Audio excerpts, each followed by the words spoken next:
दरियाए सिंध के किनारे पर एक छोटा सा गांव था, नूराबाद। शाम के वक्त जब सूरज पानी में डूबता तो पूरा गांव नारंगी रंग से चमक उठता। इस गांव में रहता था एक 19 साल का लड़का अयान। बिल्कुल आम सा सादा सी जिंदगी, छोटी सी दिलमांदी, लेकिन दिल बहुत बड़ा। लेकिन अयान के बारे में एक बात बिल्कुल आम नहीं थी। उसकी किस्मत एक राज छुपा कर बैठी थी, एक ऐसा राज जो उसकी जिंदगी पूरी दुनिया से अलग करने वाला था। अयान को बचपन से ही अजीब सपने आते थे। हर रात वो एक लंबे अंधेरे रास्ते पर चलता और रास्ते के आखिर में एक रोशनी का मीनार चमकता। मीनार के सामने एक आवाज कहती, अयान, वक्त आने पर तुम्हें अपनी तकदीर बुलाएगी। आवाज हवा में घुल जाती। कौन हो तुम? उसकी वालिदा कहती, ये सिर्फ ख्वाब है बेटा, दिमाग की शरारत। मगर अयान का दिल मानता नहीं था। एक रात गांव के करीब जंगलों में आग लग गई। लोग भागने लगे, हर तरफ चीखे, धुआं और अफरा तफरी। अयान लोगों की मदद कर रहा था जब उसने दूर एक सियाह साया देखा जिसे कोई और नहीं देख रहा था। वो साया अयान को देखकर रुक गया। बिल्कुल सख्त आवाज में बोला, वक्त आ गया है, अपनी किस्मत का रास्ता चुनो। अयान का खून जम गया। कौन हो तुम? साया ने आसमान की तरफ इशारा किया। ऊपर से एक चमकती हुई नक्शानामा सिक्का जैसा मरकज गिरा सीधा अयान के हाथ पर। जिस पल उसके हाथ से वो रोशनी टकराई, उसका बाजू जल उठा और उसकी नस नस में बिजली सी दौड़ गई। इस पर एक निशान था,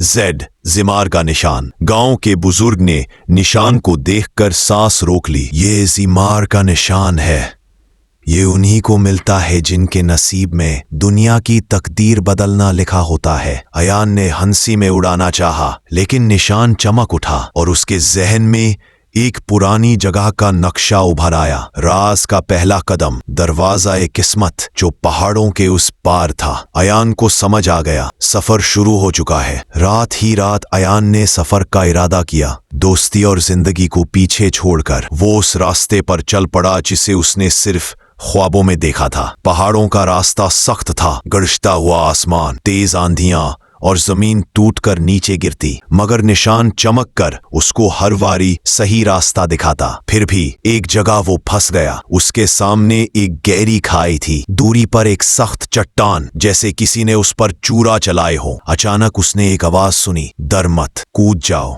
तकदीर तुम्हें गिरने नहीं देगी। अयान का दिल कांपता, पर उसने आंसू पोंछाए और कूद गया। नीचे अंधेरा था, फिर एकदम से रोशनी फूटी। उसका पांव जमीन पर आया, बेमिसाल नर्म और महफूज।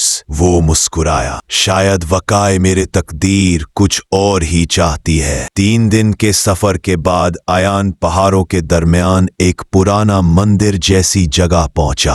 रात का वक्त था, चांदनी बिल्कुल सीधी उस बिल्डिंग पर पड़ रही थी। दरवाजे पर वही निशान, जी। अयान ने दरवाजा धक्का दिया। अंदर एक गोल कमरा था, दीवार पर कुछ लफ्ज जगमगाए, अयान इब्ने नूर, तुम्हारा इंतखाब हो चुका। या तो अपनों के पास वापस जाओ या अपनी तकदीर बनाने निकलो। अयान ने दिल पर हाथ रखा। उसने देखा फलक से एक रोशनी का तीर नीचे गिरा। अयान के सामने एक किताब बनकर हवा में तैरने लगी। किताब खुद ही खुलने लगी। इसमें लिखा था, एक वक्त आएगा जब तुम्हारी एक फैसले से या तो दुनिया महफूज होगी या बर्बादी आ जाएगी। अयान ने किताब पकड़ ली। उस लम्हे तकदीर ने उस पर मोहर लगा दी। अचानक पीछे से आवाज आई। अयान ने पलट कर देखा, वही सियाह साया, लेकिन अब इंसानी सूरत में। मेरा नाम जाहिर है, मैं जिमार का हामी हूँ, तुम्हारा मेंटोर, जाहिर ने बताया। जिमार वो कुव्वत है जो सिर्फ एक इंसान को चुनती है, और इस दफा वो अयान था। अब फैसला अयान का था। 2 रास्ते, अमन का रास्ता या कुर्बानी का रास्ता। जाहिर ने खामोशी से कहा, तकदीर तुम्हारा इंतखाब कर चुकी है, अब बाकी फैसला तुम्हारा है। ایان نے ماں کا چہرہ یاد کیا، گاؤں والوں کی معصومیت سوچی اور اس نے فیصلہ کر لیا، میں قربانی کا راستہ چنتا ہوں، لوگوں کو بچانے کے لیے پیدا ہوا ہوں۔ دروازہ روشنی سے بھر گیا اور ایان اس روشنی میں غائب ہو گیا۔ اس رات جنگلوں کی آگ بجھ گئی، پہاڑوں سے روشنی پھوٹی، ہوا ٹھہری ہوئی لگنے لگی، دریا نے اپنی روانی واپس پا لی۔ گاؤں والے حیران تھے، یہ سب کیسے ہوا؟ ایان کی ماں نے آسمان کی طرف دیکھ کر صرف اتنا کہا، میرا بیٹا اپنی تقدیر جیت گیا۔ ایان واپس نہ آیا، مگر ہر سال اسی رات پہاڑوں پر ایک روشنی جلتی اور لوگ کہتے ہیں یہ ایان کا نشان ہے، تقدیر کے سپاہی کا۔